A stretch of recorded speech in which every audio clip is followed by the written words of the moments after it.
Hello friend, good evening. आज हम बात करेंगे, आज देखेंगे इस वीडियो में कि कंट्रोल सर्किट का जो इंटरलॉकिंग है वो कैसे काम करता है।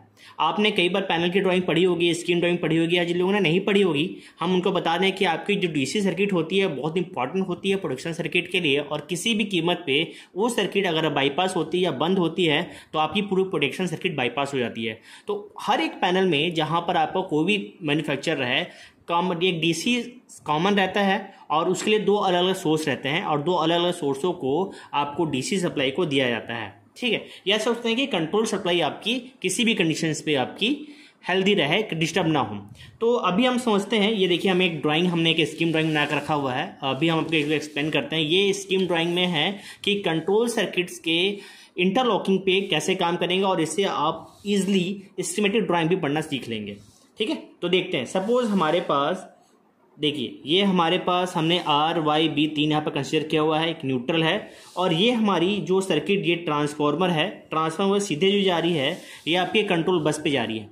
हमने यहाँ पर कंट्रोल बस एसी 110 वोल्ट दिया है। किसी किसी जगह पे 110 वोल्ट एसी की जगह 220 वोल्ट डीसी होता है। इसमें घबराने की बात नहीं, ये जो सर्किट है वो कॉमन सर्किट रहेगी और सब जगह इक्विवेलेंट काम करेगी। ठीक है, तो कैसे काम करता है देखते हैं, चलते हैं। ठीक है, एकदम कॉन्स्पिरेस आपको समझना धीरे से, आराम से, बहुत इंटरेस्टिंग है ये और बहुत मजा आएगा इस सर्किट्स में आपको देखने के लिए। ठीक है, तो जैसे मैंने बताया कि सबसे पहले हमारे पास आर वाई बी तीन फेजेस हैं, एक न्यूट्रल है, और यहां से हमने दो वायर लिया हुआ है, आर फेज से और बी फेज से लेके उसको स्टेप डाउन किया ट्रांसफार्मर के। ट्रांसफार्मर पहले दो फ्यूज लगे रहते हैं। फ्यूज लगने का मतलब क्या होता है, किसी भी सर्किट में सपोज आपका किसी रीजन से फॉल्ट आता है तो डायरेक्ट आपके मेन बस पे फॉल्ट परसिस्ट ना करे, वो पहले फ्यूज को ब्लो करके आपको प्रोटेक्ट कर दे इस सर्किट को। ये फ्यूज का पर्पस है। ट्रांसफार्मर है जो कंट्रोल ट्रांसफार्मर है, 415 अभी 110 वोल्ट का है, 3 kVA का है, छोटा सा ट्रांसफार्मर है जो कंट्रोल सर्किट के लिए यूज होगा। ठीक है, अभी देखिए ट्रांसफार्मर के, अब जहां मेरा पेन का जो हाइलाइटर जा रहा है उसको ध्यान देते जाइए।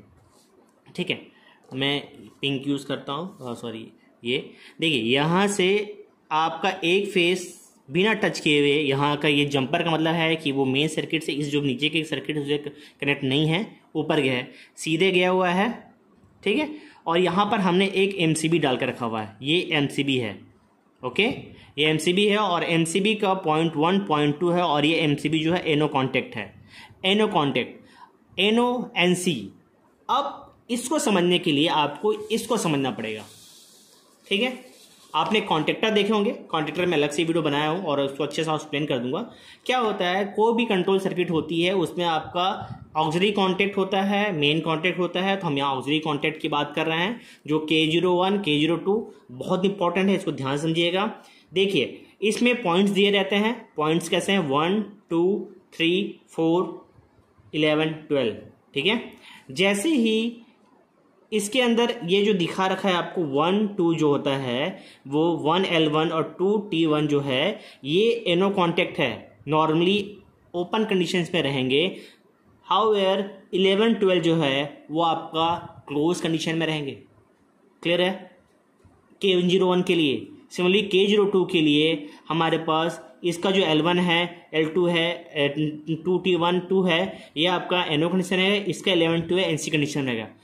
अब जब भी कंट्रोल सर्किट बनाते हैं, बहुत आसान सा है, आप उसको अपने खुद के प्रैक्टिकल्स के लिए भी कर सकते हैं। इंटरलॉक के लिए आपका एक का एनो कॉन्टेक्ट दूसरे का एनसी कॉन्टेक्ट के लिए कर लेते हैं और दूसरे का एनसी कॉन्टेक्ट पहले कॉन्टेक्ट के एनो कॉन्टेक्ट के लिए लेते हैं। ठीक है, तो अभी आपको समझ में आ गया। अभी हम फिर से वापस चलते हैं।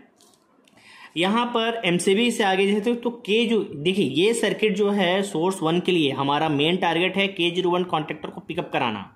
K01 कॉन्टेक्टर को पिकअप कराने के लिए हमें सबसे पहले K02 को 11 12 जो नॉर्मली एनसी कॉन्टेक्ट है उसके थ्रू आपको कनेक्शन ले जाके K01 के कॉन्टेक्टर तक, जो कॉइल तक लेके आएंगे सप्लाई। सिमिलरली जो रिटर्न पाथ के लिए सर्किट डायरेक्ट K01 के बैक साइड तक जाके कनेक्ट रहेगा। ठीक है, ये आपका कनेक्ट हो गया। अब ये काम कैसे करेगा, देखिए सर्किट को पहले अच्छे समझ लेते हैं। अभी क्या है, नीचे हमने देखा है K01 का जो 3 4 है, जो नॉर्मली आपका एनो कॉन्टेक्ट है, नॉर्मली आपका ये एनो कॉन्टेक्ट है। ओके, नॉर्मली आपका एनो कॉन्टेक्ट है। जैसे ये पिकअप होगा, जैसे ही यहाँ पर सर्किट कंप्लीट होगी, ये जो कॉन्टैक्ट है वो पिकअप करेगा, तो ये इनो कॉन्टैक्ट आपके एनसी हो जाएगा, और एनसी हो जाएगा तो क्या होगा, यहाँ से जो सप्लाई आ रही है अभी वो यहीं तक है, आगे आके ट्रांसफर हो जाएगी। देखते हैं कैसे, ठीक है। अब देखिए यहाँ से हमारी सप्लाई आ रही है, मेन सप्लाई जो मैं कंट्रोल सप्लाई जाएगी। चूंकि ये K01 K02 एनो कॉन्टैक्ट है, सप्लाई बस यहीं तक रुकी हुई है। जैसे ही हम एमसीबी को ऑन करते हैं, ये सप्लाई होते हुए यहाँ तक आती है, K02 का एनसी कॉन्टैक्ट लेके K01 को पिकअप कराती है। जैसे ही पिकअप कराती है, ये वाला कॉन्टैक्ट आपका एनसी होता है, और एनसी होने का हमारा पाथ कंप्लीट होता है, और सीधे सीधे डीसी सप्लाई जो अपने कंट्रोल सप्लाई थे सीधे सीधे आपके आउटपुट तक पहुँच जाती है। क्लियर हो गया। पर कैच क्या है, कैच अभी आगे बाकी है, देखते हैं, ठीक है। देखिए अगर मान लिए कि मेरे पास दूसरा सोर्स मेरा, अगर मैंने एमसीबी ऑन कर दिया तो क्या हो जाएगा, कॉमन सी बात है, अगर मैंने एमसीबी, तो यहाँ पर भी हमारी सप्लाई आ गई, यहाँ पर भी सप्लाई आ गई। जैसे यहाँ पर सप्लाई आ जाएगी, सप्लाई यहाँ से वापस होके अब K01 का जो आपका कॉन्टैक्ट है, देखिए अभी मैं आपको ये बताने की कोशिश कर रहा था 11-12 नॉर्मली एनसी कॉन्टैक्ट है। दैट मीन्स जब ये वाला सिस्टम जब पिकअप हुआ तो इन दोनों को एनसी कर दिया और इसको क्या कर देगा, एनओ कर देगा। तो आपका जो सप्लाई है वो यहां से आएगा जरूर, ठीक है, आपका ये सप्लाई यहां से आएगा जरूर, पर यहीं पर आके वो एनओ कॉन्टैक्ट में अटक जाएगा, K2 को पिकअप नहीं कराएगा। जब K2 को पिकअप नहीं कराएगा तो इसके आगे ये जो कॉन्टैक्ट जो दिख रहे हैं जो नॉर्मली एनओ कंडीशन पे, वो एनओ ही रहेंगे। क्लियर हुआ मेरी बातों को? आई होप कि मैंने समझा पा रहा हूं आप लोग को। तो हम जब भी इलेक्ट्रिकल सर्किट पढ़ते हैं, हम दो कंडीशन का हमेशा ध्यान रखते हैं, pre close post close NO NC की। जब हम सर्किट चालू करेंगे तब का क्या कंडीशन है, और जब कॉन्ट्रैक्टर पिकअप होगा तब का क्या कंडीशन है। इसी चीज के लिए हमारी इलेक्ट्रिकल सर्किट पूरी बनती है और इसी पे पूरा काम चलता है, ठीक है। तो हमारा अब मान लीजिए कि हमें जो दूसरा सोर्स भी चालू करना है, मान लीजिए सेम कंडीशन हम रखते हैं, सेम कंडीशन पे चलते हैं कि अभी हमारा जो दूसरे कंडीशन है, दूसरे कंडीशन में हमारा चलता है कि K0 हमारा पिकअप नहीं है। हम अभी ये सर्किट हमारा बंद हो गया है, हम ये लेके चलते हैं कि पहली सर्किट हमारी बंद हो गई है। तो हमने यहाँ से गया, एनसीबी हमने ऑन की, जैसे हमने एमसीबी ऑन की, यहाँ से आपका जैसे हमने एमसीबी ऑन की, कॉन्ट्रैक्टर को पिकअप कराने के लिए सर्किट आगे गई। जैसे ही सर्किट आगे गई, चूंकि हमारा K01 अभी बंद कंडीशन पे है, तो ये आपका एनसी हो गया। एनसी हो गया तो सर्किट यहाँ तक आ गई। बैक करते हुए हमने कॉइल को एक और कॉइल सप्लाई दी हुई है, वहाँ से K2 को हमारा पिकअप करा गया।